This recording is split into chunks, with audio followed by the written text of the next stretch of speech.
প্রথম যখন তোমায় দেখলাম বিশ্বাস হচ্ছিল না যে তোমার মতো সুন্দরীকে জীবন সঙ্গিনী হিসেবে পাবো। মনে হচ্ছিল চাঁদ মাটিতে নেমে এসছে। সত্যি ভগবান অনেক যত্ন নিয়ে তোমার এই সুন্দর মুখটা করেছেন। কোথাও কোনো খুঁত নেই।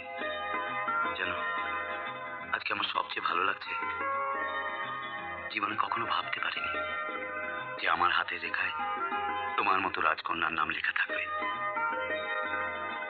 এ কি, আমি একলাই কথা বলে যাচ্ছি? কিছু বলো।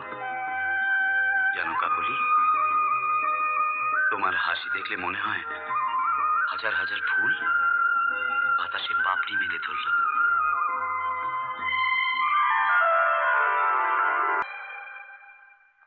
এ কি, আমি তোমার কথা শোনার জন্য ব্যাকুল হয়ে আছি। কিছু বলো। সে কি, তখন থেকে আমি শুধু বকবক করে যাচ্ছি, তুমি তো কিছুই বলছো না। কি বোবা নাকি?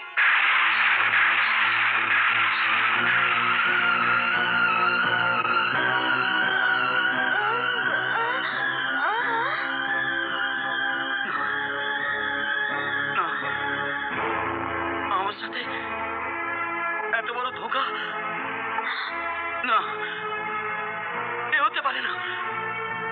একটা বোবা মেয়ের সাথে আমি কিছুতেই, আমি জীবনভর থাকতে পারবো না, পারবো না।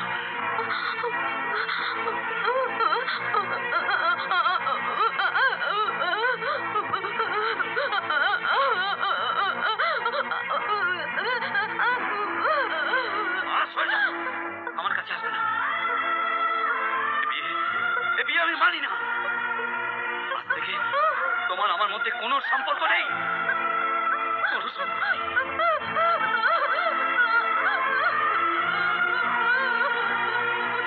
আরে টাকা পয়সার ব্যাপারে সবসময় সাবধান থাকা উচিত। টাকা গুনে নিচ্ছি তো কি ক্ষতি হচ্ছে? ক্ষতি হয়নি, বরং লাভই হয়েছে তোমার। বাবা গুনে না, আমিও তো জেনে নি কত টাকা নিয়ে আমায় বিক্রি করেছে তোমরা। কি বলতে চাস তুই? তোমরা আমায় এত বড় ধোঁকা দিলে কেন? না বলে কয়েকটা বোবা মেয়ের সঙ্গে আমার বিয়ে দিয়ে দিলে। পয়সার লোভে তোমরা এত নিচে নেমে যাবে আমি কখনো স্বপ্নেও এটা ভাবতে পারিনি। দেখ বাবা, তুই একদিন ঠিক বুঝতে পারবি তোর ভবিষ্যতের কথা ভেবে কেন আমরা এই সিদ্ধান্ত নিয়েছি। কাকলি কোটিপতি বাবার একমাত্র সন্তান, আজ না হোক কাল ওর বিশাল সম্পত্তির মালিক তো তুই হবি। আরে পাগল, জীবনের সুখ কি আজকে তুই বুঝতে পারছিস না, কিন্তু কাল এই কোটি কোটি টাকার নিরাপত্তা তোর বোবা জীবনকে খুশির হাসিতে বদলে দেবে। পয়সা পয়সা পয়সা, মানুষের বেঁচে থাকার জন্য হিরে জহরত নয়, শুধু দুমুঠো অন্যের প্রয়োজন মা, শুধু দুমুঠো অন্যের। এই পয়সা নিয়ে তোমরাই সুখে থেকো। আশিস, আশিস, পাগলামি করিস না বাবা। শোন বাবা শোন, তোর বউ জন্ম থেকেই বোবা নয়। ছোটবেলায় ওর মা মারা যাবার পর সেই শোকে ওর কথা বন্ধ হয়ে যায়। সব ডাক্তাররাই বলেছে জানিস, ও যে কোনো দিন কথা বলতে পারবে। যা বাবা, তোর বউ তোর জন্য ঘরে অপেক্ষা করছে। ওই আমার ওই বোবা মেয়েটির সঙ্গে কোনো সম্পর্ক নেই। তোমাদের বাড়িতে একটা সুন্দর স্ট্যাচুর দরকার ছিল, সে তোমরা পেয়ে গেছো। এখন তোমরাই সারাদিন বসে ওর পুজো করো। আশিস, আশিস আমার কথা শোন। আশিস, দেখে গো, সব যে গন্ডগোল হয়ে গেল। আরে শোনো শোনো, আরে বাবু ওর এখন মাথা গরম আছে। শোনো, দুদিনে সব কিছু ঠান্ডা হয়ে যাবে। তুমি এক কাজ করো, তুমি উপরে গিয়ে কাকুলিকে ঘরে ধরে সামলাও। আরে নতুন বউ আমাদের সোনার ডিম পাড়া হাঁস। আর শোনো, এসব কথা যেন কাক পক্ষীতেও টের না পায়। না না না, যাও যাও যাও যাও যাও যাও, আমি যাচ্ছি। যাও।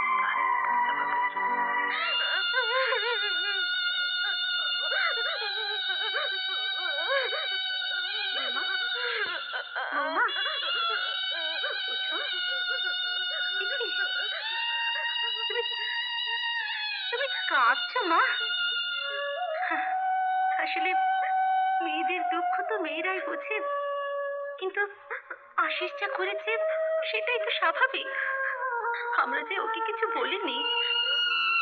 তোমায় দেখার পর মনে হয়েছিল তুমি আমার ছোট ছেলের বউ হবে। এমনকি তুমি কথা বলতে পারো না জেনেও আমি আমার সিদ্ধান্ত বদলাতে পারিনি।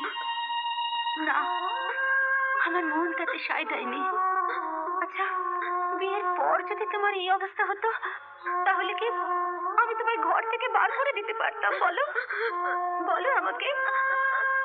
তুমি তো শুধু আমার ছেলের বউই নও, তুমি যে আমার নিজের মেয়ে। মা যেমন করে নিজের মেয়েকে রাখে তেমনি আমি তোমাকে আমার চোখের মনি করে রাখবো মা। হ্যাঁ, হ্যাঁ, মা।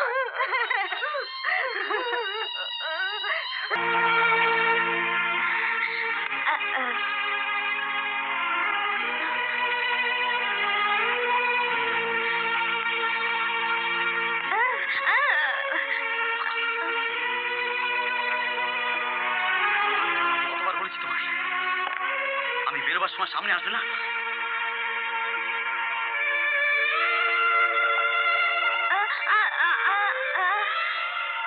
তোমার সব সতীগিরি বন্ধ করো। কি ভাবছো তুমি? তোমার সব দেখে আমি গলে যাবো? নিচে ডাইনিং টেবিলে যাচ্ছি। আরে বৌদি, কি ব্যাপার ভাই? বউ আসার পর তো বৌদিকে একেবারে ভুলেই গেছো। আরে না মেজে বৌদি, এ কথা বলছো কেন? আজ 15 দিন হয়ে গেল তোমার বিয়ে হয়েছে। বিয়ের পর থেকে তো তোমার চাল চলন একেবারেই বদলে গেছে। রোজই ভাবি সকালে তোমার সঙ্গে এসে একবার দেখা করব। আজকাল তো তুমি সকাল 10টার আগেই বেরিয়ে যাও। কাকুলি এই বাড়িতে এসেই তোমার উপর যে কি জাদু করেছে কে জানে।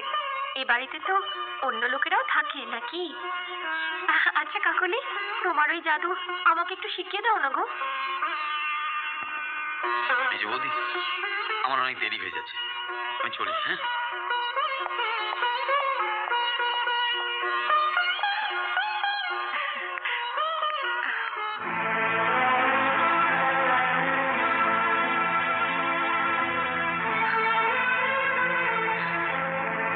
কে জানে কি ভাবে নিজেকে। আরে বাবা, মহারানীগিরি দেখাতে হলে নিজের বাপের বাড়ি গিয়ে দেখাক না, আমাদের এখানে। তোমার মুখটা যে একদম ফুটবলের মতো ফুলে গেছে। কি ব্যাপার? কি ব্যাপার? হ্যাঁ, আমরা তো এবারে বউ নই ঝি। আর কাকুলি এবারে মহারানী। তাই তোকে মাথায় তুলে রেখেছে। কি দিমাগ! তুমি বলো দিদি, কোনো প্রশ্ন করলে উত্তরে দেয় না। আরে বাবা, আমরা তো কেউ ফুটপাত থেকে এ বাড়িতে বউ হয়ে আসেনি। বাপের টাকার এত অহংকার! তুমি দেখে নিও দিদি, ওর পয়সার গরম আমিই ঠান্ডা করব। তুমি সারাদিন ঘরের কাজ করে খেটে মরবে, আমি অফিস থেকে এসে কাজে হাত লাগাবো, আর উনি পাশের বিবি হয় সারাদিন শুয়ে বসে দিন কাটাবে। কেন কেন শুনি? থাক না ওর মতো, আমাদের কি? এই বাড়িতে চুপ করে থাকাই ভালো। কিন্তু আমি চুপ করে থাকবো না। আমি ওই বড় লোকের দিমাগি মেয়েকে বলে দেবো যে এইখানে থাকতে গেলে আমাদের সবার সঙ্গে মিলেমিশে থাকতে হবে, ব্যাস।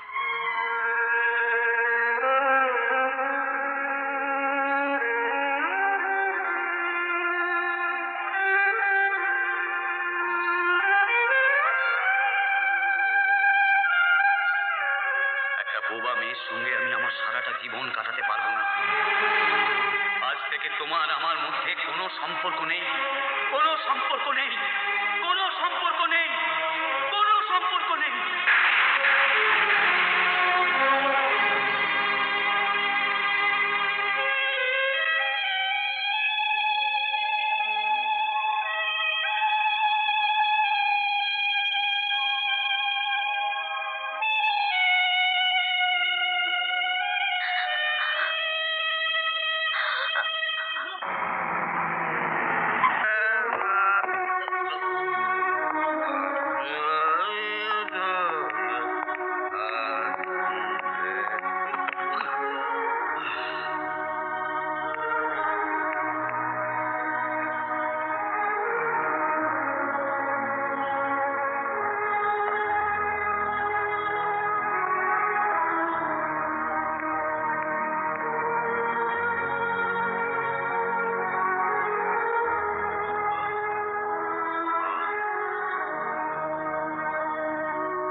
বুঝেছো, কাল রাতে আমি ড্রাঙ্ক ছিলাম। যা হয়েছে তোমাকে তৃষ্ণা ভেবে। এসব একটা দুর্ঘটনা। এ ভাববে না যে তোমাকে আমি ভালোবাসতে শুরু করেছি, বুঝেছো?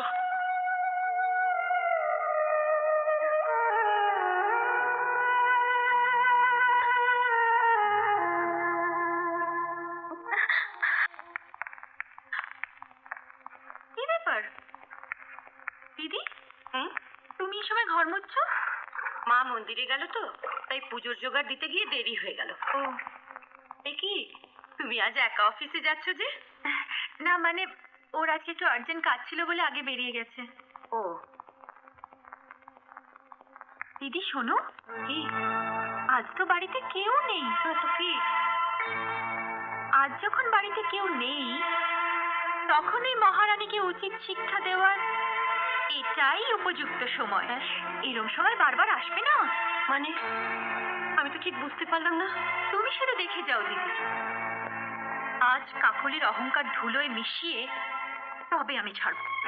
এই রইল বালতি। এই যে মহারানী, অনেক তো আরাম করে নিয়েছেন। হ্যাঁ, বিয়ের আগে যখন তুমি আদরে বড়লোকের বাড়ির মেয়ে ছিলে সেটা আলাদা কথা ছিল। এখন তুমি এই বাড়ির বউ। আমরা সবাই যা কাজ করি তোমাকেও তাই করতে হবে। এই নাও, এই পুরো মেঝেটা মোছো, বুঝেছো? মমতা, আমি বলছিলাম কি ওকে না হয় আগে কোনো ছোটখাটো কাজ। না দিদি না, আজ থেকে তোমার সমস্ত ধোয়াধুয়ি মোছামুছির কাজ ও করবে। কি হলো, মোছো?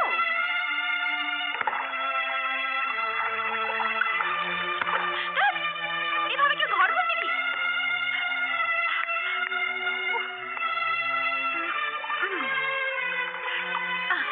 আচ্ছা, তোমার বাড়িতে কি কিছুই শেখায়নি? মেয়েদের তো একদিন না একদিন শ্বশুর বাড়িতে যেতে হয়, সংসারের দায়িত্ব নিতে হয় নাকি? তুমি তো কিছুই জানো না। এই নাও, এইভাবে মোছো।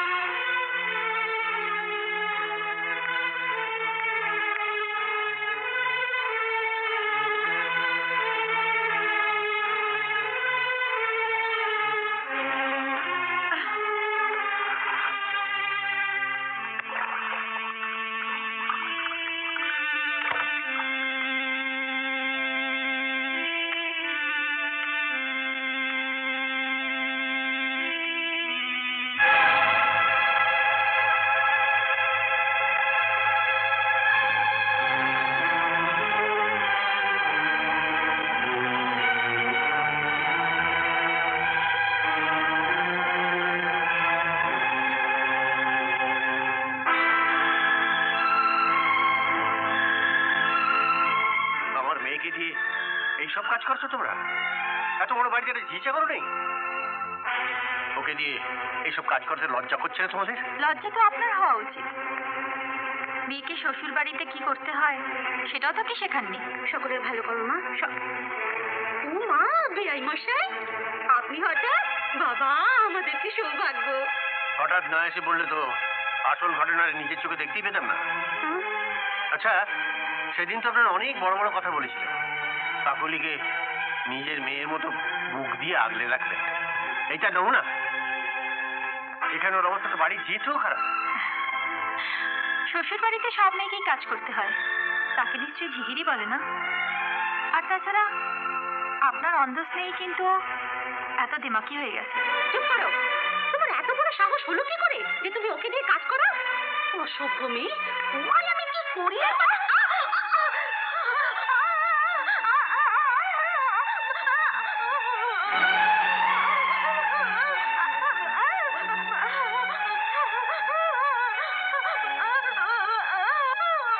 ও আচ্ছা, মমতা তোমায় ঘর মুছতে বলেনি, তুমি নিজের ইচ্ছেতে মুছছো। দেখলেন তো বিআই মশাই, কি কাকলি কথা বলতে পারে না? হায় ভগবান, এই কথা তো আমি আগে জানতাম না। কাকলি ঘরের কাজ করে না বলে আমার কোনো ক্ষোভ ছিল না।